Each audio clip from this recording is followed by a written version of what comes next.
네, 하나님께서 우리에게 주신 말씀은 에베소서 6장 10절에서 13절입니다. 끝으로 말합니다. 여러분은 주님 안에서 그분의 힘찬 능력으로 굳세게 되십시오. 악마의 단계에 맞설 수 있도록 하나님이 주시는 온몸을 덮는 갑옷을 입으십시오. 우리의 싸움은 인간을 적대자로 상대하는 것이 아니라 통치자들과 권세자들과 이 어두운 세계의 지배자들과 하늘에 있는 악한 영들을 상대로 하는 것입니다. 그러므로 하나님이 주시는 무기로 완전히 무장하십시오. 그래야만 여러분이 악한 날에 이 적대자들을 대항할 수 있으며 모든 일을 끝낸 뒤에 설 수 있을 것입니다. 아멘. 아멘. 아멘.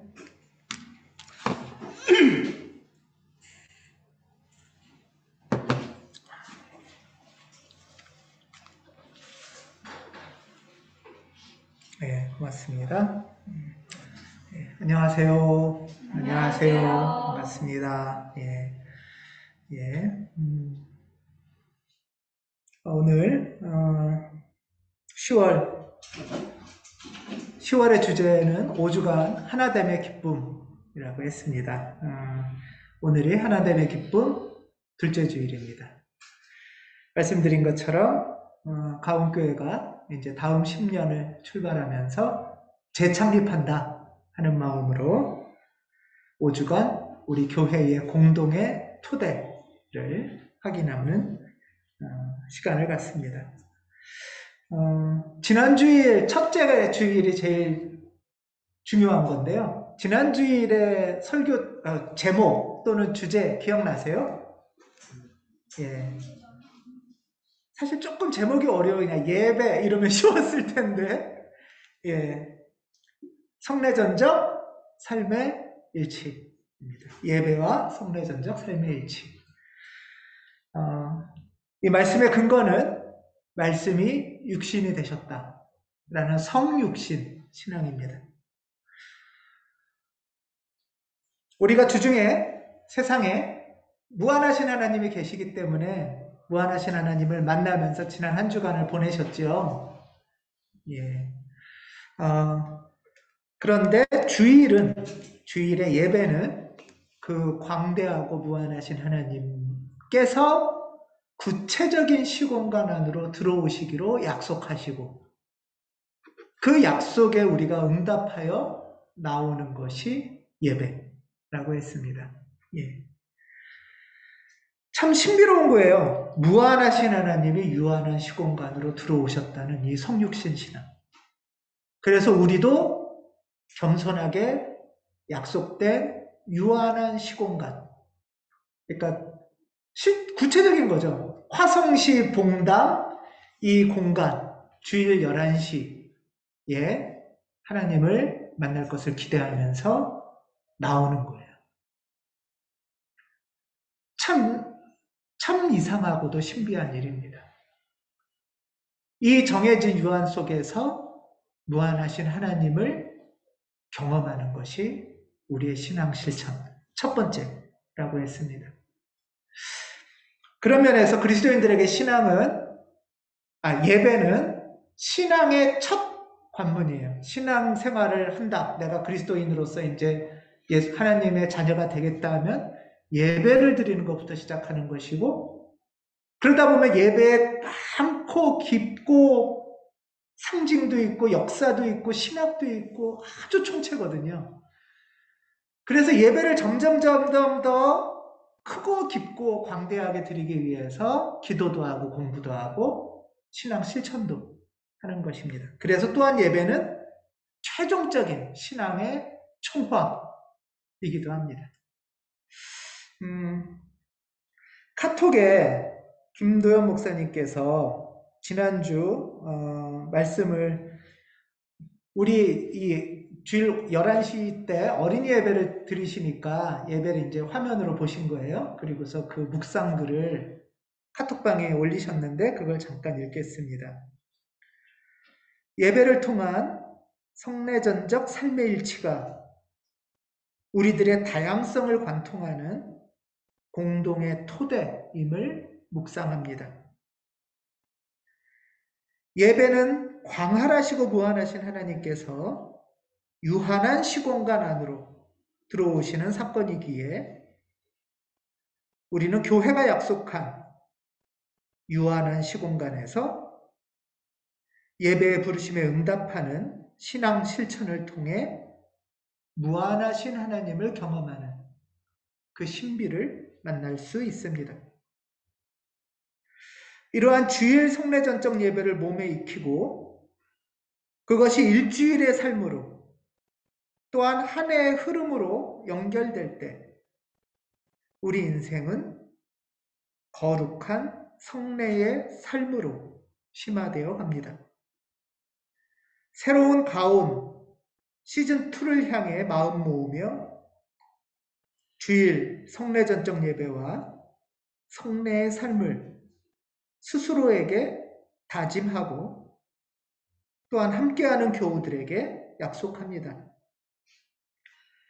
저마다의 다짐과 서로를 향한 약속이 우리 교회를 성례전적 일치를 이루는 그리스도인들의 모임으로 이끌어 줄 것입니다. 아멘. 영상으로 예배 드렸는데 이렇게 잘 들으시는군요, 확실히. 감사합니다. 예. 밴드에 그래서 이 글을 제가 옮겨놨어요. 한번 읽어보시면 좋을 것 같습니다. 우리가 왜 구체적인 시공간에서 약속된 시간에 예배를 드리나 하는 것이 참 함축적으로 나와 있는 글입니다. 오늘 두 번째 주제는 신앙의 공동 이해입니다. 이제 교회를 새로 창립하고 개척한다고 해서 여러분들이 모인 거잖아요. 모였는데 우리 각자는 다양한 신앙 이해가 있고 삶의 경험이 있어요. 그래서 이런 다양하고 다른 사람들을 관통하는 공동의 신앙 이해를 오늘 이야기를 좀 나누려고 합니다. 이 주제가 우리 교회가 계속 같이 해야 될 공부의 주제입니다. 그리고 이 공동 이해의 출발은 성서에서 기초합니다. 여러분, 우리가 이제 교회에서 성서 울타리를 넘어라는 제목으로 성서 공부를 했잖아요. 수요일 날도 하고 하는데, 여기서 사실 오늘 얘기가 거기에 핵심 얘기와 연결됩니다. 여러분, 구약 성서에서 가장 핵심적인 원사건 하면 뭐죠? 네, 출애굽입니다. 신앙의 공동이의 핵심은 성서고, 성서, 구약의 가장 중심 사건은 출애굽 사건입니다.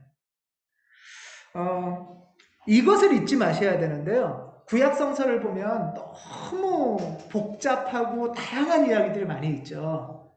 그래서 이렇게 조각조각으로 보면 솔로몬의 축복을 기대하기도 하고 또는 한 나라의 국무총리가 되는 걸 기대하기도 하고 어디는 성전 건축을 위해서 얘기도 하고 너무 다양한 설교와 은총들이 많습니다. 구약성서는 1000년 가까이 된 역사와 구전들이 이어져 온 거기 때문에 사실 굉장히 복잡해요. 그런데 이 사건들, 이 성서들을 관통하는 원사건, 그 기준으로 성서를 봐야 돼요. 그럴 때 그 기준은 가장 중요한 원사건은 출애굽입니다. 출애굽. 애굽은 어디죠? 이집트죠. 이집트를 이렇게 한문으로 번역해 보니까 출이집트. 우리 개신교 성경은 출애굽기 이렇게 돼 있지만 가톨릭 성경이나는 출애굽기라고 이 책 이름이 돼 있지 않고 탈출기라고 돼 있어요. 탈출기. 이집트를 탈출하는 이야기 이런 뜻이에요. 자, 여러분 한번 우리 생각해 보겠습니다. 구약성서 맨 첫 권부터 7권까지가 되게 중요한데요. 자, 한번 퀴즈를 내볼게요. 첫 번째 책은 뭐죠? 창세기. 예. 두 번째가 출애굽기. 세 번째가 예. 이렇게 한꺼번에 대답하시니까 쉬운데 한 분 한 분 물어보면 레위기, 그 다음이 민수기, 신명기, 예, 여호수아, 예, 사사기. 장로님만 이제 점점 목소리가 커지시네요. 예. 예. 자, 이 최소한 이 7권의 책의 순서를 아셔야 돼요. 이게 굉장히 중요합니다. 이 7권이 한 세트예요. 보통 모세 5경 하면 신명기까지가 한 세트인데 그 다음에 모세 6경 하면 여호수아 또는 사사기까지를 한 세트로 칩니다. 오늘은 좀 우리 교회가 계속 중요하게 여기는 공부의 내용이기도 하고 그것을 이렇게 함축적으로 한 거라서 잘 적으시기도 하고 반복도 하셔야 돼요. 오늘 거는. 제가 오늘 교회의 일타 강사로 할 겁니다. 예. 이 7권을 관통하는 게 이 표예요. 창세기, 출애굽기, 레위기, 민수기, 신명기, 여호수아, 사사기. 여기서 가장 원사건이 뭐라고 그랬죠? 출애굽기, 탈출이라고 그랬죠. 창세기는 출애굽기의 일종의 머릿말 책이에요. 머릿말. 창세기도 우리 책 순서는 창세기부터 되어 있지만 사실은 출애굽기가 먼저 일어난 사건들이에요. 책은 나중에 쓴 거죠, 그러니까. 예. 창세기는 어떻게 이스라엘, 히브리인들의 조상들이 이집트까지 와서 살게 됐는지 하는 얘기가 있죠. 예. 뭐 아브라함부터 해가지고 이러이러한 역사 속에 이집트에서 조상들이 살게 됐다. 이 얘기예요. 그런데 이집트의 삶이 행복한 삶이 아니었어요. 이집트의 삶이 행복한 삶이 아니었기 때문에 이집트 사람들이 고통을 호소하죠. 하나님 도저히 이렇게 못 살겠어요. 힘들어 죽겠어요. 제발 살려주세요. 그래서 이집트를 탈출하면서부터 사건이 시작됩니다. 탈출해서 그 다음에 어디로 가요? 광야로 가죠. 광야에서 중요한 거는 뭡니까? 하나님한테 법을 받는 거예요. 10계명. 10계명을 포함한 법을 받는 이야기. 그래서 레위기, 민수기, 신명기는 법에 관한 이야기들이에요.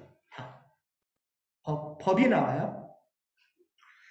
이 법을 주시는 이유가 뭐죠? 이 법을 갖고 하나님의 나라, 새 공동체를 만들어라 하는 게 하나님의 뜻인 거죠. 그 새 공동체를 형성하는 얘기가 여호수아 사사기에 상징적으로 나타납니다. 그래서 요 7권이 사실은 요 한 흐름이에요. 세트예요. 자, 우리 괴로워 죽겠어요. 해방시켜 주시고 탈출시켜 주세요 해서 하나님이 이끄셔서 이집트로부터 탈출을 해요. 근데 탈출하고 나서 뿔뿔이 흩어지는 게 아니죠. 이제 탈출했으니까 각자 살아 이게 아니고 하나님이 새 공동체를 이루는 법을 주시고 그 법을 갖고 새 하늘 새 땅 하나님 나라를 만드는 것이 이 성서, 구약 성서의 핵심 이야기입니다. 그러니까 이 밑에 지금 한자로 써 있는 게 뭐냐 하면 탈향이라고 되어 있어요. 민중신학자인 안병무 선생은 요 신앙의 핵심을 한마디로 탈향신앙, 탈출해서 새 하나님 나라를 향해 가는 신앙이라고 얘기를 해요. 그리스도교의 신앙은 탈향의 신앙입니다. 그런데 이제 이스라엘이 사사기 이후에 새 공동체를 이루는데 실패를 하죠. 여러 이유로 잘 못해요. 그래서 예언자들이 계속 와요. 예언자들이 계속 와서 이렇게 살면 안 돼. 니네들. 하나님 나라를 니네가 왜 이집트 탈출한 이유가 뭐야? 하나님이 법 주신 이유가 뭐야? 새로운 인생을 살고 새 공동체를 이루라고 하는 거잖아. 하는 것이 예언자들이 계속 오는 얘기죠. 그래서 예언자들은 법을 많이 강조합니다. 왜? 이 법을 기준으로 새나라를 만들어야 되니까. 그러다가 최종적으로 오시는 분이 누구죠? 예수님이시죠. 최종적으로 오시는 분이 예수님이신 거예요. 예수님이 오시는 목적도 탈출시키고 향하게 하시려는 게 목적이죠. 그래서 예수께서 말씀하시는 게 마가복음 1장 15절에 드디어 때가 돼서 그 이루려고 하는 하나님 나라가 가까이 오고 있다. 마가복음 1장 15절의 말씀처럼. 그리고 마태복음 5장에 보면 이런 말씀이 나오세요. 내가 율법이나 예언자들의 말을 폐하러 온 줄로 생각하지 말아라. 폐하러 온 게 아니라 완성하러 왔다. 율법과 법을 완성하러 왔대요. 이게 무슨 말씀이죠? 다시 이 맥락인 거예요. 왜 하나님이 너희한테 탈출시키고 강화해서 법을 줬냐? 하나님 나라 이루고 새 공동체 이루라고 준 거 아니냐? 이 법을 완성하는 것이 하나님의 뜻을 이루는 것이 아니냐? 그래서 예수께서는 이 말씀을 하신 거예요. 내가 율법이나 예언자의 말을 폐하러 온 게 아니라 완성하러 왔다. 하나님 나라를 약속하신 하나님 나라, 새 공동체를 이루러 왔다라는 게 예수님의 복음인 거죠. 말씀인 거죠. 그리스도교 신앙은 그런 면에서 오늘 설교의 제목처럼 탈향의 신앙입니다. 여러분 이걸 잊으시면 안 돼요. 탈향의 신앙입니다. 자, 그러면 첫 번째가 뭐죠? 탈이에요. 탈향의 신앙에서 첫 번째가 탈이에요. 탈출이에요. 그러면 우리가 생각할 게 뭘까요? 우리는 어디에서 탈출해야 하는 거죠?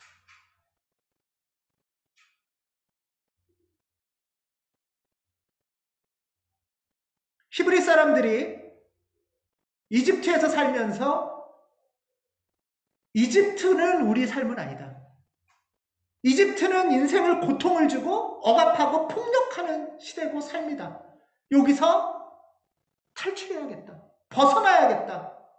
하는 게 히브리인들의 부르짖음이었죠. 우리가 왜 그리스도인이 되느냐? 우리가 왜 신앙인이 되느냐는 첫 번째는 탈출이에요. 어디서 탈출할 것이냐를 생각해 보는 거예요. 지금 내가 살고 있는 이 삶이 어떤지 생각하고 이 삶 속에서 내가 무엇에서 탈출하고 어디를 향해 갈 건지를 생각하는 게 그리스도교 신앙이에요.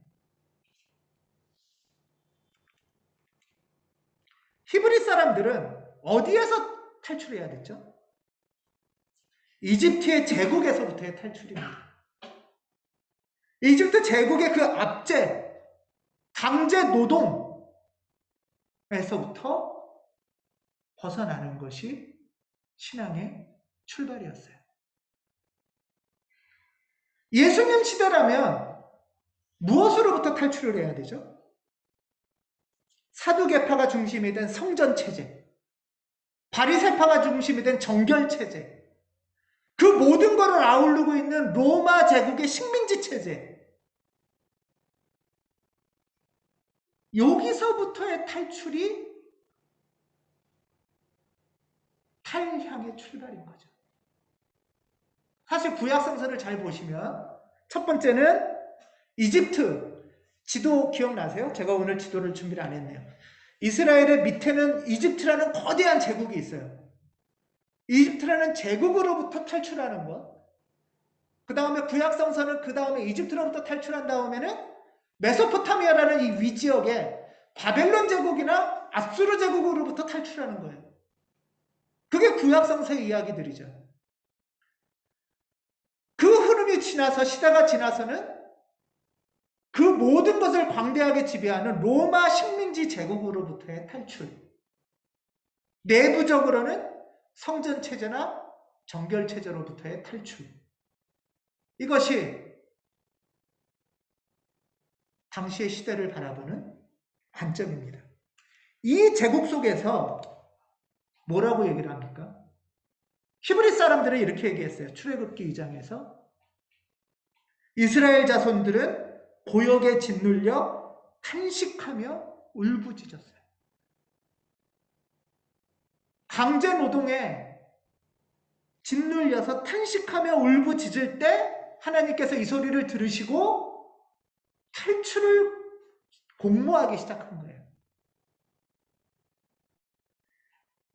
예수님 시대에는 로마 제국에 짓눌리고 정결체제와 성전체에 짓눌리는 그 민중들을 향해서 뭐라고 말씀하세요? 수고하고 무거운 짐을 지고 허덕이며 걸어가는 인생이라고 표현하시는 거예요. 저 민중들을 봐라. 무거운 멍에를 메고 끙끙끙끙 짊어지고 가는 인생.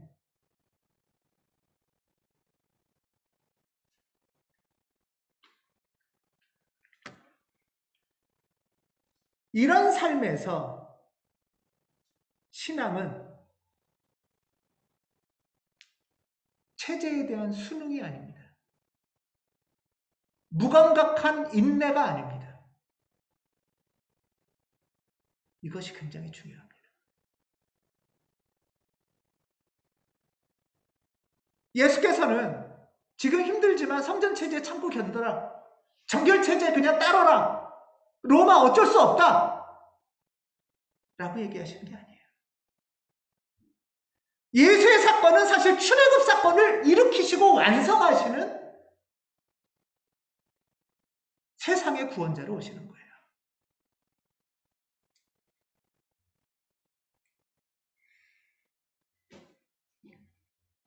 우리에게 고통을 주는 원인은 뭘까? 이것을 여러분 생각해야 됩니다. 우리 인생을 괴롭히고 우리 인생을 짓밟고 우리 인생의 하루하루가 그냥 강제노역처럼 무거운 짐지고 무거운 멍에를 끌고 살게 만드는 그 세력은 뭘까? 그리스도교 신앙은 단순히 불교의 유심론처럼 그냥 마음 편하게 먹고 그냥 그러는 신앙이 아니에요. 참고 견디는 신앙이 아닌 거예요, 이거는.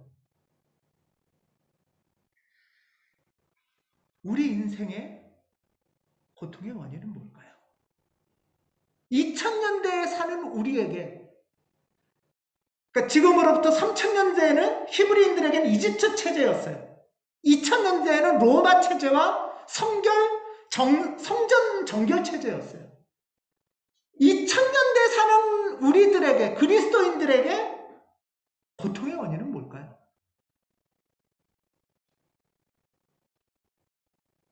어디로부터 우리는 저항하고 고발하고 탈출해야 할까요? 왜 날마다 우리는 죄를 짓고 왜 날마다 우리는 고통 겪으면서 살아갈 수밖에 없을까요?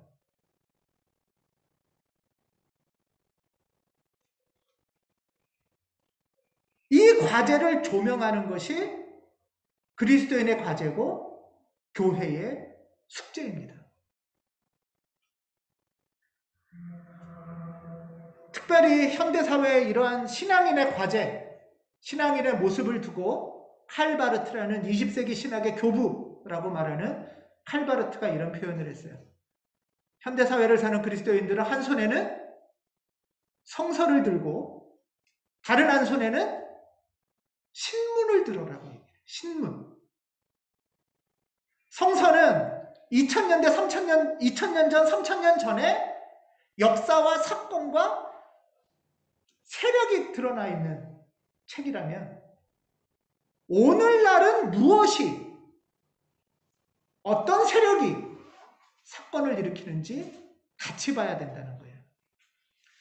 그래서 한 손에는 성서를, 한 손에는 신문을, 이런 말을 칼바르트가 합니다.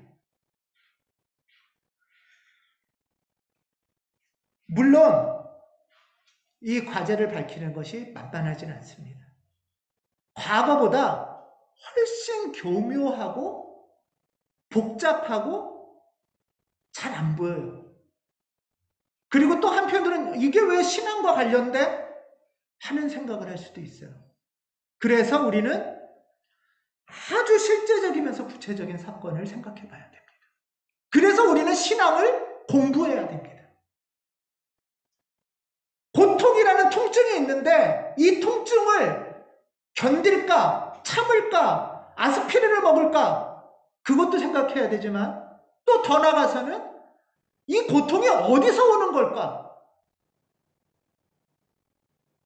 질문해야 되겠죠. 저는 오늘 아주 간단하게 요약하면 2000년대 우리를 억압하고 위협하고 지배하는 현대사회의 세력, 지배체제를 네 가지를 꼽습니다.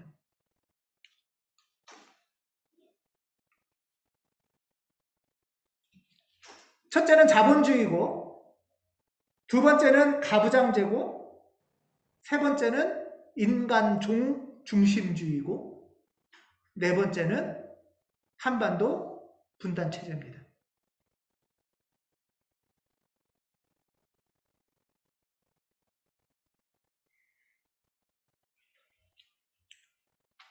이것이 모든 실존적인 고통을 없앤다고 말하는 게 아니에요. 하지만 현재 유한한 시공간에서 신앙생활을 하는 그리스도인들에게 다가오는 과제는 뭔가, 근원적인 고통은 뿌리는 뭔가를 밝히는데 굉장히 중요하다고 봅니다. 오늘 에베소서의 말씀처럼 지금 이 시대 21세기의 공중권세를 잡고 있는 세력, 에베소서에는 사탄이라고 말해요. 그 사탄의 얼굴이 무엇인가를 오늘 좀 저는 생각해 봐야 된다고 봅니다. 첫째는 자본주의인데요. 자본주의는 아주 간단히 말하면 이미 다 아시는 거죠. 또 우리 교회에서 많이 얘기했던 거예요. 사람이나 생명보다 뭐가 먼저인 거죠? 돈이 먼저인 거죠. 여러분, 이게 신앙입니까? 돈을 구해야 됩니까? 사람을 구해야 됩니까? 그런데 돈을 구하는 게 너무 당연한 세상이잖아요, 지금. 그렇지 않나요? 너무 이상하지 않아요? 예를 들면 굶주린 사람이 있어요. 굶주린 사람이 있는데 다른 사람 거를 가져가서 먹는 거 괜찮나요? 안 되나요, 여러분? 이거 좀 고민되죠? 여기는. 네. 우리 법적으로는 굶주린 사람을 있게 만든 게 법적으로 문제입니까? 굶주렸어도 도둑질하는 게 법적으로 문제입니까? 그러면 법적으로는 굶어 죽더라도 남의 건 훔치면 안 되는 거네요? 법적으로는 소유권이 더 중요하네요, 생존권보다. 이게 괜찮은 법인가요? 굶어 죽든 안 죽든 개인 소유권이 더 중요한 사회가 하나님의 사회인가요? 그런데 이게 법뿐이 아니라 우리의 윤리적 기준으로도 그렇잖아요. 우리의 내면적 기준으로도 자본주의적 기준일 수 있는 거예요, 이게. 100년 전에 허시모 선교사라는 사건이, 허시모 선교사가 와서 일으킨 사건이 있었어요. 100년 전에 허시모는 한국말인데 원래 외국에서 온 해외 선교사예요. 100년 전에 허시모 선교사로 인해서 조선이 발칵 뒤집어진 사건이 있었는데요. 허시모 선교사가 그 앞에 가수원을 좀 키웠어요. 가수원인 사가가수원이에요. 사가가수원이 운영하고 있었는데 12살짜리 김명섭이라는 남자아이가 그 허시모 선교사의 가수원에 들어가서 사과를 따먹다가 선교사한테 잡혔어요. 그래서 이 선교사가 어떻게 했냐면 질산응이라는 용액으로 양쪽 뺨에다가 도적이라고 적었어요. 12살짜리 남자의 양쪽 뺨에다가. 이 사건이 조선의 신문에 나와서 조선 사회가 완전히 뒤집어졌어요.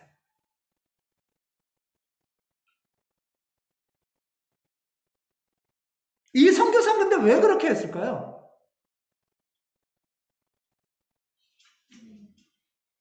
이 선교사는 도둑질은 절대 안 되는 거야. 엄청 나쁜 거야. 이렇게 해서라도 내가 너를 죄 안 짓게 해줄 거야.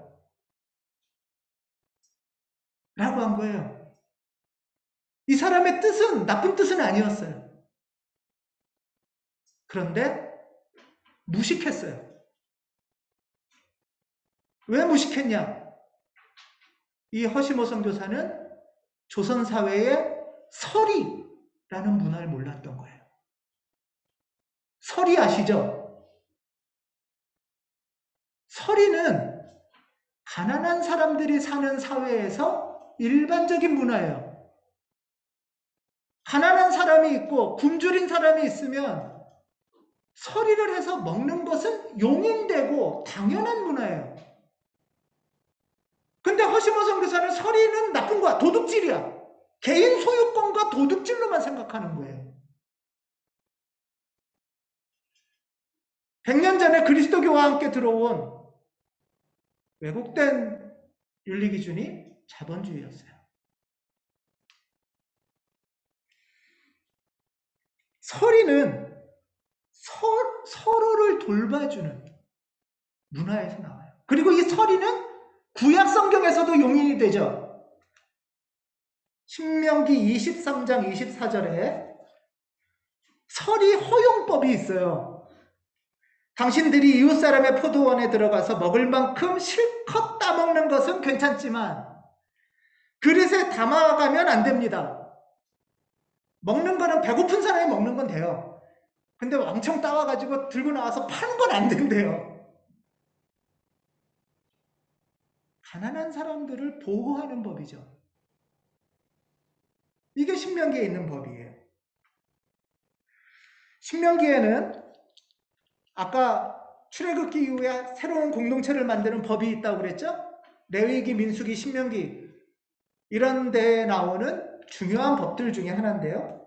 신명기에는 이런 법도 있어요. 이거는 추수와 관련된 법이고 우리 성경 공부하면서 배우셨을 거예요. 신명기 24장 19절에서 22절 당신들이 밭에서 곡식을 거둘 때에 곡식 한 묶음을 잊어버리고 왔거든 그것을 가질러 되돌아가지 마십시오. 이거는 이제 내 밭이 있는 거예요. 그리고 추수를 해요. 근데 추수해서 묶어가지고 거다가 뭐 하나 떨어뜨린 거예요.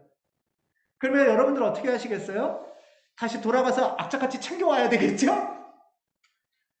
그런데 그것을 가질러 되돌아가지 마십시오. 밑줄 치는 거는 그것은 그러면 누가 가져요? 외국 사람과 고아와 과부에게 돌아갈 몫입니다. 그래야만 주 당신들의 하나님이 당신들이 하는 모든 일에 복을 내려주실 것입니다. 방금 전에 이 말씀은 24절 말씀은 내가 가난해요. 그래서 남의 포도원에 들어갔을 때 서리할 때도 규칙이 있다는 거예요. 서리해도 돼. 그렇지만 과하게는 안 돼. 신명기 24절 이 말씀은 내가 땅이 있어요. 이거는 땅이 가진 사람이 추수를 할 경우에 악착같이 싹싹 긁지 말고 좀 흘리면 그건 가질러 가지 마. 그러면 가난한 사람들이 주워다가 먹을 거야. 이게 법이에요.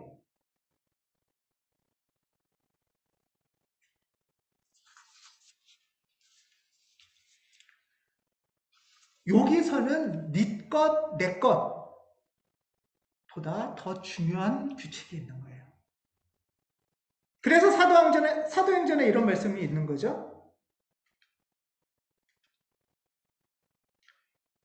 사도행전 4장에 많은 신도가 아무도 자기 소유를 자기 것이라 하지 않고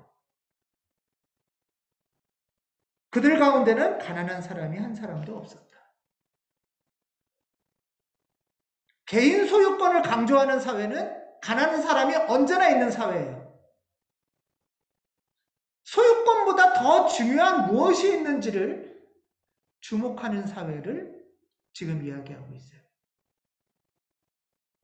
신명기에 보면 왜 이런 법을 주셨을까? 신명기 마지막에 이런 말이 나와요. 당신들은 이집트 땅에서 종살이하던 때를 기억하십시오. 당신들도 노예였잖아.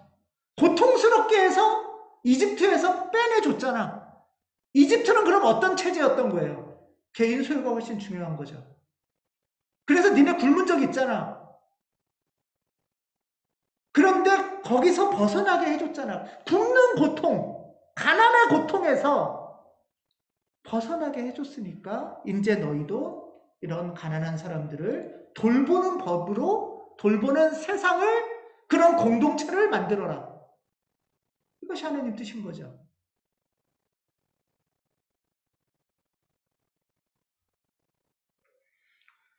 새로운 삶은 개인 소유보다 이웃의 가난이 더 중요한 삶입니다.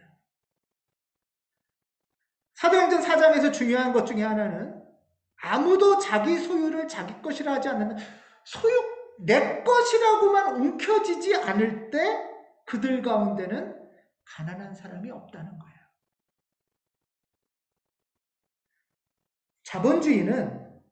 자본주의 사회는 누가 살고 죽고보다 내 소유가 훨씬 더 중요한 사회고요. 부를 증식하는 게 이 사회의 목표가 되는 사회고요. 이런 자본주의 시스템 속에서, 이거는 모든 학자들이 동의하는 바예요. 이 자본주의 시스템에는 언제나 가난한 사람, 주변부, 실업자가 있다는 거예요. 이 체제가 그것을 만든다는 거죠.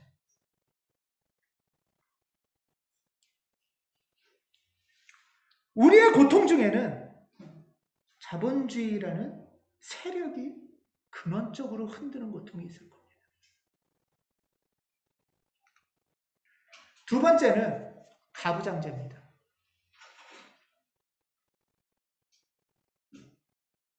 가부장제는 자본주의보다도 훨씬 역사가 깊고 뿌리 깊은 지배체제입니다. 물론 요즘 페미니즘이 이 가부장제에 반대 표현으로 페미니즘 이래서 많이 퍼지기도 하고, 또 그만큼 오해도 좀 많아요. 왜곡되기도 많이 왜곡되어 있어요. 예를 들면 가부장제를 벗어나는 것이 여성들도 남성하고 동등하게 이 사회에서 공정 경쟁을 해서 성공을 하는 것, 그것이 페미니즘의 목표일까요? 그러면 다시 자본주의로 돌아가는 거죠. 그렇죠? 페미니즘은 자본주의를 강화하는 방식이 아니에요. 가부장제라는 거는, 또는 페미니즘이라는 건 뭐냐 하면, 이 성이라는 성차 속에서 누군가 어떤 특정 성이 권력을 독점하고 다른 성들을 지배하고 폭력하는 것이 가부장제예요. 그래서 페미니즘은 성적 차이를 이유로 소수자거나 약자거나 혐오받는 사람들을 보호하는 운동이 페미니즘이에요. 그런데 페미니즘이 자본주의를 선택한다면 그 순간 약자를 내가 만들어내겠다는 거잖아요. 그런 면에서 아주 왜곡되어 있습니다. 탈자본주의가 부자를 미워하는 게 아니에요. 자본주의라는 시스템 속에 가난한 사람도 있고 부자도 있죠. 이 양자가 다 이 시스템 속에서 고통을 받아요, 사실. 그런 것처럼 페미니즘은 남자를 짓밟고 올라가는 게 아니죠. 가부장제라는 시스템 속에서 남자나 여자나 똑같이 고통을 받는 거죠. 또는 다양한 성을 가진 존재들이 고통을 받는 거예요. 이 지배체제, 이 시스템에 대한 이해가 중요합니다. 가부장제 속에 사실은 여성들만이 아니라 남성들도 많은 고통을 당하고 있어요. 진짜 남자다움으로 살기 위해서 진짜 발버둥을 칠 수밖에 없는 구조죠. 이것으로부터 벗어나는 것이 중요합니다. 가부장제를 넘어간다는 것은 강요되는 어떤 성역할 또는 성적인 차이로 인해서 소수 누군가가 권력을 독점하는 것. 그리고 그것이 자연의 질서인 양 포장하는 것이 가부장제고, 그 가부장제로부터 벗어나는 것이 지금 현재 가부장제로 인해 고통받는 존재의 탈출, 해방과 관련됩니다. 100년 전에 자본주의 윤리를 앞장서서 들여왔던 게 사실은 교회예요, 한국에. 잘 몰랐기 때문에. 그런 것처럼 지금도 여전히 굉장히 가부장적인 구조로 지배되는 조직이 교회죠. 이거에 대한 반성이 있자는 거예요. 그리고 여기서부터 어떻게 벗어날 수 있을까를 이야기하자는 거고, 이 체제 속에 고통받는 사람이 누군가를 주목하자는 거죠. 성서에는 이와 관련해서 아주 고귀한 본문이 하나 있습니다. 갈라디아서예요. 이 말씀을 여러분들 저는 꼭 기억하시기를 권면합니다. 갈라디아서는 특별히 신약 성서 중에서도 아주 초기의 본문이에요. 바울 친서라고 부를 만큼의. 갈라디아서 3장 28절은 같이 한번 읽겠습니다. 유대 사람도 그리스 사람도 없으며 종도 자유인도 없으며 남자와 여자가 없습니다. 여러분 모두가 그리스도 예수 안에서 하나이기 때문입니다. 그리스도 예수 안에 있으면 어떻다는 거예요? 유대 사람, 그리스 사람? 국적이나 인종차별이 없다는 거예요. 그쵸? 내가 어느 나라 사람이라고 해서 아이고 이런 게 아니에요. 또 종도 자유인도 없다는 거는 계급차가 없다는 거겠죠. 그리고 남자와 여자가 없다는 건 성차별이 없다는 거예요. 모두가 고유하면서도 존엄한 존재. 그런 존재들이 모여있는 안전한 공간이 어떻게 교회가 될 수 있을까 하는 것이 그리스도 예수의 복음이죠.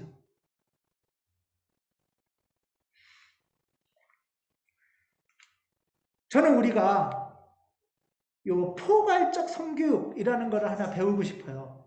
교회에서 같이 공부하고 싶은데 이거는 뭐냐면요. 2018년도에 최근이에요. 2018년도에 유네스코에서 전 세계에 성교육을 할 때 이렇게 합시다 하면서 가이던스를 제시한 거예요. 몇 년 안 됐죠? 몇 년 안 됐다는 얘기는 사실 그만큼 우리가 성적 차이로 인해서 고통받고 있는 사람들이 많은데도 외면해 왔다는 뜻이죠, 사실은. 뭐 그 정도 갖고 그래, 참어, 견뎌 했던 거예요. 그런데 이건 부당한 고통이구나. 탈출해야 되는 고통이구나. 라는 건 인류가 깨닫기 시작한 거예요. 2018년도에 그래서 유네스코에서 국제 성교육 가이드라는 게 있는데요. 이건 잘 안 보이실 텐데 우리 교회에서 나중에 같이 공부를 계속 했으면 좋겠어요. 우리가 성교육 하면은 뭐 보통 이런 거 있죠. 피임을 어떻게 하나? 몇 살부터 성관계가 가능한가? 뭐 요 정도 배우나요? 또는 결혼 전에 성관계를 하면 안 되나? 결혼 후에 성관계를 해야 되나? 그건 너무 협소한 성교육이고요. 여기 성교육의 가이드라인스에서 8개 주제가 있는데요. 첫 번째 주제가 뭐냐 하면 관계예요. 성교육의 목표의 첫 번째는 우리가 다른 사람하고 어떻게 관계를 하는가. 예를 들면은 동성과는 내가 어떻게 관계를 하는가. 우정. 이성과는 어떻게 관계를 맺나. 또 가족 안에도 동성도 있고 이성도 있고 여럿이 있잖아요. 또 성장하면서 차이가 있잖아요. 이런 관계부터 배워요. 그리고 예를 들면 뭐 섹슈얼리티, 또 폭력에 대해서 민감하게 반응하고 어떻게 폭력을 예방할 수 있을까? 이런 것들도 배우고요. 내 건강과 복지, 내 몸을 어떻게 보호하나, 다른 사람의 몸을 어떻게 보호해주나, 이런 것들을 배웁니다. 신체 발달에 대해서 또 결혼, 출산, 임신, 피임, 이런 것들을 배워요. 근데 이것이 조각조각이 아니라 이 모든 것을 통해서 우리는 성적인 존재다. 모든 사람은 성적인 존재라는 걸 배우고, 성적인 존재와 성적인 존재는 어떻게 만나고, 어떻게 사랑하고, 어떻게 존중하고, 어떻게 행복할 수 있을지를 배우는 것이죠. 굉장히 중요한 몸과 관련된. 왜 몸 얘기를 제가 자꾸 하냐 하면 우리 고통의 근원은 심리보다 몸일 수 있어요.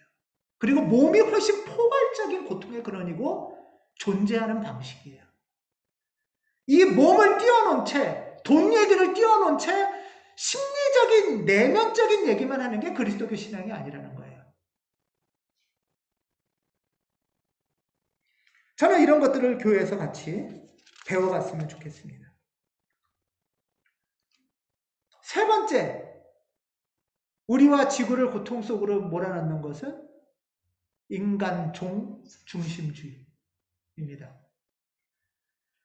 인간 중심주의 하니까 오해가 있을 것 같아요. 인간 종이라는 말을 쓰는 순간 여러 다양한 생물종이 있다는 뜻이죠. 여러 다양한 동물종이 있다는 뜻이고 그 모든 존재가 하나님의 피조물이라는 뜻이잖아요. 그런데 사람이 앞장서서 하나님의 피조물을 죽인 거예요. 특히 요 20세기 100년 만에. 여러분 지구상에 이렇게 육상에 척추동물들이 있잖아요. 척추동물들이 한 100이라고 쳐요. 그럴 때 인간이 한 몇 프로, 인간종이 한 몇 프로 차지할까요? 척추동물들이 100이라고 쳤을 때 인간종이 한 32, 7억, 75억 32랍니다. 여러분 그리고 나머지는 동물들일 거 아니에요. 근데 동물을 두 종류로 계산해야 돼요. 사람이 이용하려고 키우는 가축과 자연에서 사는 야생동물. 여러분 가축은 그러니까 지구의 동물들 중에 몇 프로나 될까요? 가축은. 인간종이 30이고 가축이 65랍니다. 이게 이 표예요. 지구 위에 동물이 있어요. 척추동물들이 있는데 그 중에 97%가 인간하고 인간 가축인 거예요. 이 자연에서 뛰어노는 야생동물, 원래는 야생동물이 99가 돼야 되잖아요. 이 자연에서 뛰어노는 야생동물은 지금 현재 2%나 3%래요. 지구에서.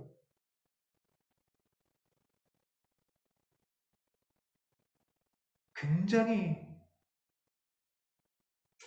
심각한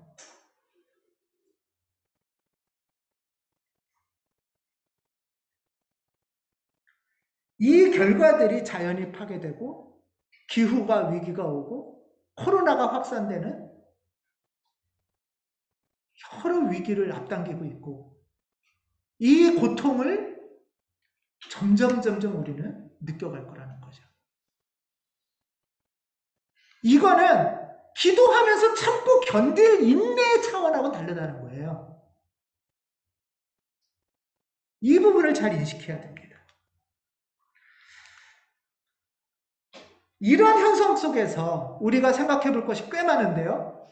예를 들면 여러분, 인구는 더 늘어나야 되나요? 지구에서? 예, 이렇게 말씀드리면 바로 아니라고 그래요. 그러면 근데 우리 지금 남한 인구가 준다고 엄청 걱정하잖아요. 그리고 남한 인구가 늘어야 애국이라고 하잖아요. 그럼 이건 어떻게 되는 거죠? 이런 딜레마와 고민들이 우리 안에 있는 거예요.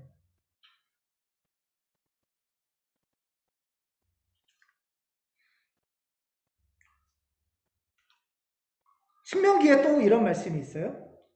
10계명의 네 번째 계명, 안식일을 거룩히 지켜라. 여러분, 안식일은 예배를 드리기 위해서 일을 안 하고 멈추는 시간이죠. 안식일을 할 때 근데 누가 쉽니까? 누가 쉴 수 있다고 나올까요? 신명기에?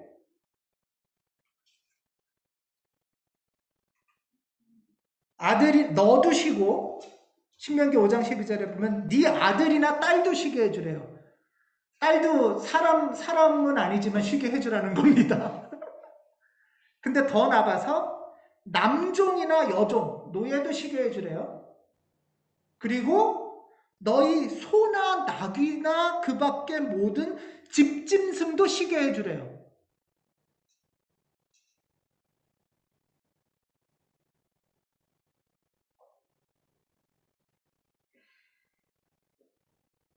성서 속에는 인간종 중심이 아닌 또 자본주의적이지 않은 새로운 하나님의 질서들이 곳곳에 보화처럼 숨어 있습니다. 예수께서는 바로 이런 말씀을 완성하러 오셨다고 말씀하신 거죠. 그럴 때 우리는 생육하고 번성하라는 말을 함부로 오용하면서 왜곡하기도 하고 파괴하기도 하고 내 눈앞에 있는 것만 보고 이것만 그냥 문제 없으면 되는 것처럼 생각하는 좁은 시야에서 벗어나길 바라는 게 주님의 부르심이라는 겁니다. 마지막으로 지금 이 세 가지는 지구상을 덮는 아주 보편적인 지배체제라면 한반도와 동아시아를 포함한 특별한 우리의 고통을 주는 체제가 분단체제죠. 우리 가부장제와도 엮여서 페미니즘 뭐 이런 얘기들을 하면서 요즘 많이 논란이 되는 게 뭐 군대 가삼점 이런 얘기 있죠. 또 남자들이 야 억울해 죽겠다 여자도 가라 그래야 평등한 거 아니냐 이러기도 하잖아요. 이 마음의 베이스에는 뭐가 있는 거죠? 군대 가기 싫은 거죠. 그렇죠? 그러면 나 억울하니까 니네도 억울한 걸 당해봐라 라고 얘기하는 게 아니라 내가 왜 군대를 가야 돼요? 하고 물어봐야 돼요. 그런 거 아니에요? 여러분, 우리나라는 적정 군인 수가 몇 명 정도 돼야 적정하죠? 우린 그거 아무도 안 물어봐요.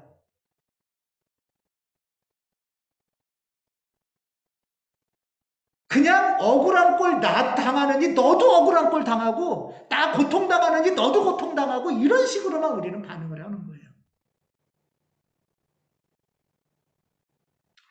우리나라 국방비가 역사상 처음으로 줄은 적이 있답니다. IMF 때 국방비가 처음 줄었대요. 다시 말하면 IMF 이후에 코로나 상황이 되든 암만 먹고 살기 힘들다고 해도 국방비 오르는 거에 대해서는 아무도 아무 말 안 하는 거예요.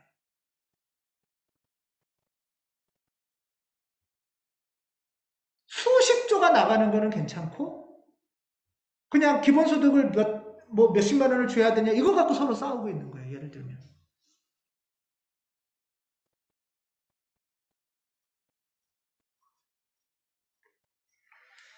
지난 월요일에 금을코 평화인문학에서 평화네트워크의 정욱식 선생을 모시고 이야기를 했는데요. 한반도 분단과 평화 얘기를 할 때 근데 가장 어려운 게 뭐냐라고 물을 때 이런 정책도 아니고 예산도 아니고 아니래요. 우리 안에 있는 가장 뿌리 깊은 어려움은 군사 강대국이 되고 싶은 마음이 있대요. 우리 안에. 핵무기 갖고 항공모함 갖고 전투기 막 사들이고 그래서 막 세계 최고가 되자. 이런 마음이 강하게 있대요. 우리 국민들 안에.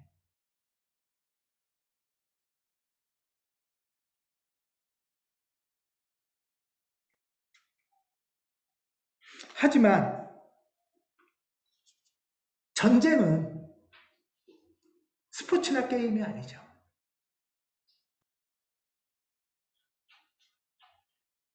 이런 우스운 말이 있습니다. 레리 플랜트라는 포르노 잡지 제작자가 했던 말이죠. 섹스와 살인이 있는데 섹스가 왜 19금이고 살인은 왜 막 풀어주냐. 살인을 보여주는 영화는. 이해되시나요? 무슨 말인지? 섹스와 살인 가운데 이 사람이 물었어요. 어느 것이 더 이 세상에 해로운가요? 근데 우리는 섹스는 엄격하게 금지시키고 영화도 못 나오게 하고 절대 보면 안 돼 막 이러는데 살인하고 전쟁하고 막 죽이고 무기 사들이는 거는 게임에도 나오고 드라마에도 나오고 아무 경계도 없고 더군다나 미국이나 이런 데는 무기를 막 사고 팔고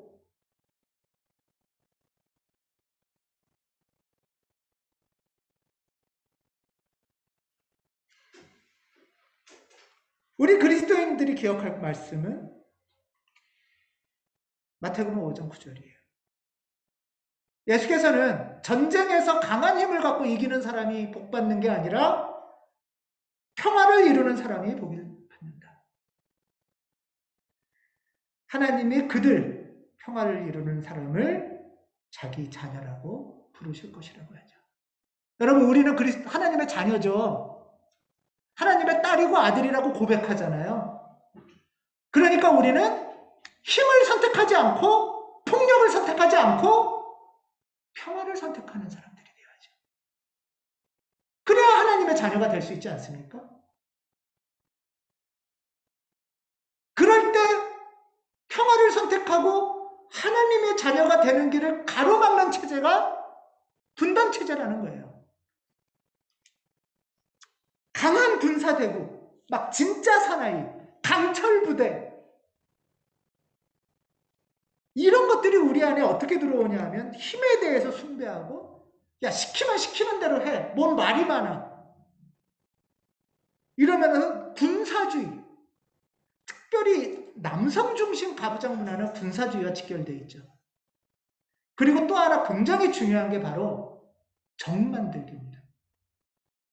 내가 고통을 받으면 이 고통의 원인이 뭔지를 탐구하고 여기 이걸 어떻게 다루어갈까 해결할까 찾아가는 게 아니라 아주 손쉽게 내가 고통받는 건 누구 때문이에요?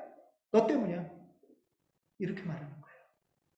남자가 고통받는 건 여자 때문이고 여자가 고통받는 건 남자 때문이고 남한이 고통받는 건 북한 때문이고 이 기독교가 고통받는 건 불교나 이슬람 때문이고 그러니까 나머지는 다 그러면 어떻게 해야 돼요? 죽여 없애야 돼. 죽이려면 무기가 필요해. 이게 기독교 안에도 아주 심각하게 신앙처럼 뿌리고 있다는 거죠. 그래서 기도하기를 힘을 주세요.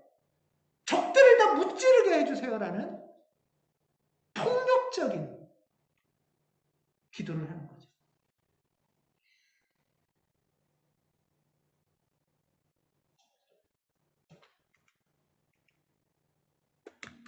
가부장제, 자본주의, 인간종 중심주의, 분단체제 이것은 시스템이라고도 말하고요. 스트럭처, 구조라고도 말해요. 그 우상 같은 속에서 우리 인간들이, 개체들이, 생명들이 너나 없이 고통을 받는 거예요.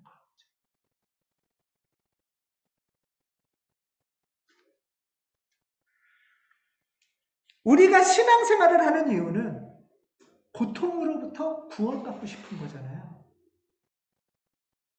그렇지 않습니까? 그랬을 때 이 고통을 누가 주느냐, 고통의 원인이 뭐냐를 밝혀야 돼요.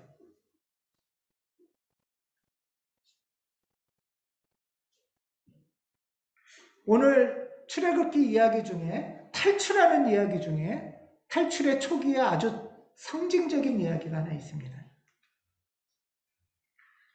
모세하고 아론이 파라오를 만나러 가요. 탈출을 하기 직전에 파라오를 만나러 가서 무슨 말을 하느냐, 출애굽기 5장 3절에 보면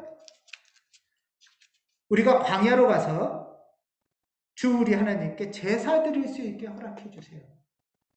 예배 드릴 수 있게 해주세요 라고 말을 해요.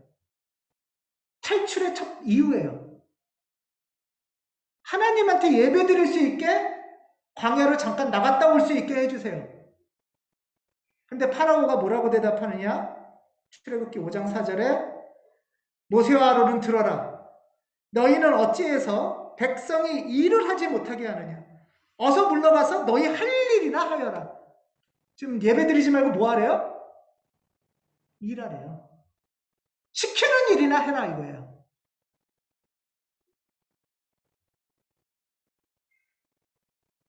그리고 더 9절에 보면 그리고 나서 어떻게 하느냐면 이들에게 더 힘겨운 일을 시키고 그 일만 하게 해서 허튼 소리에 귀를 기울이지 못하게 해요.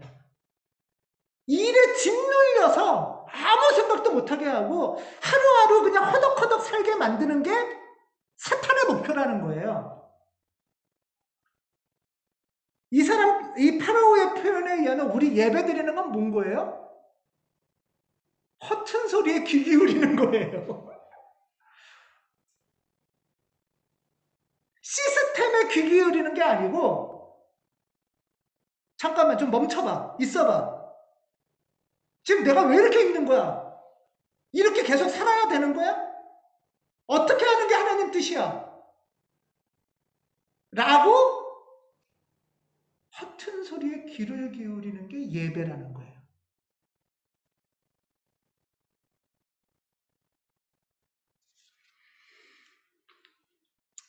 사탄과 하나님은 지금 예배냐, 시키는 강제 노역이냐를 갖고 충돌을 하고 있는 거예요.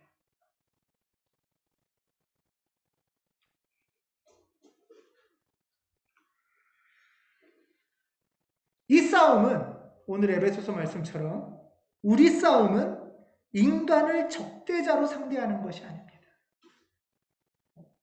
이 체제는 에베소서에서 뭐라고 말하냐면 통치자와 권세자와 어두운 세계의 지배자와 하늘에 있는 악한 영하고 지금 싸우는 거예요. 이 통치자가 그리스어로는 아르케인데요. 이 세상을 지배하는 원리라는 뜻이에요. 이 세상을 지배하는 원리, 어두운 세계의 지배자, 악한 영, 사탄은 아무 생각 말고 허튼 소리에 귀 기울이지 말고 그냥 시키는 대로 염려하고 전전긍긍하고 고통받으면서 살아 라고 말할 때 아니야 라고 얘기하는 게 예수의 복음인 거죠.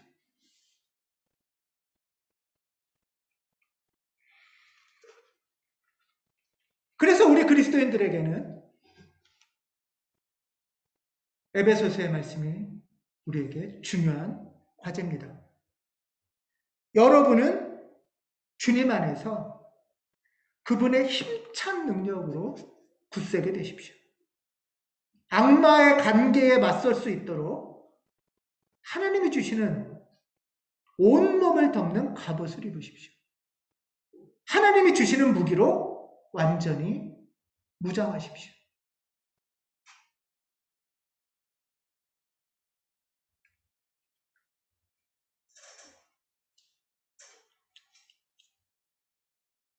우리가 신앙생활을 하면서 물어야 됩니다. 내 삶을 끊임없이 수고하게 하고 무거운 짐을 끌고 가게 만드는 것은 뭘까? 나의 이렇게 전전긍긍하고 불안하고 두려운 또는 허무한 고통의 근거는 어디서부터 나오는 걸까?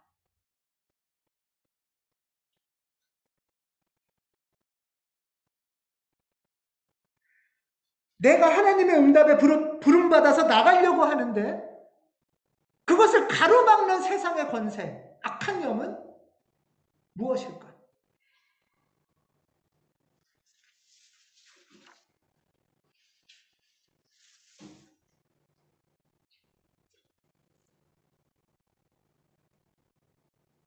사랑하는 가운교회 여러분, 우리가 그리스도인이 된다는 것은 엄청난 일입니다. 물론 이런 이야기가 너무 거대해서 심리적으로 압도될 수도 있습니다. 또는 두렵거나 거부감이 들거나 내면적인 작동이 있을 수도 있습니다. 이 영역은 다음 주 기도를 하는 이유와 관련됩니다. 이해되시죠? 또 하나, 너무 큰데, 그래, 알겠어. 그러면 뭘 어떻게 하라는 거야? 라는 거는 그 다음 주 네 번째 주제, 신앙의 실천과 관련됩니다. 이 부분이 정리가 되지 않으면 내가 왜 하나님의 자녀인지, 내가 왜 그리스도인인지, 우리가 왜 교회로 모이는지 늘 혼돈 속에 있기가, 모호하기가 쉽습니다.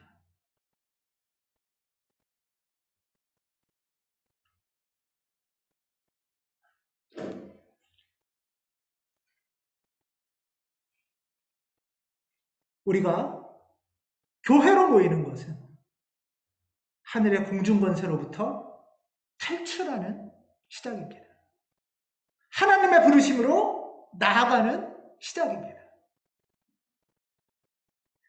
하나님이 주시는 전신갑주를 입고 성령이 주시는 정의와 평화의 무기로 무장해서 사탄의 관계를 고발하고 저항하고 새로운 하나님의 나라로 향해 가는 것.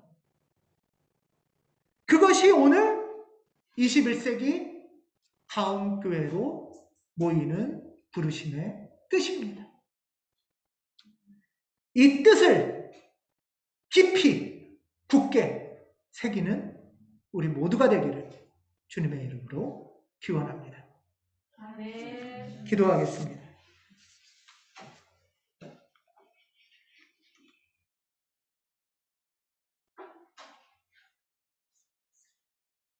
주님, 우리에게 자비를 베푸시고 우리를 이끌어 주시옵소서. 성령의 조명으로 길을 찾게 하시고 기도와 실천 가운데 탈출하고 하나님의 나라를 향하는 우리의 신앙 되도록 우리의 구주 예수께서 함께하여 주시옵소서. 탈향의 주인 되신 주 예수 그리스도 이름으로 간절히 기도합니다. 아멘.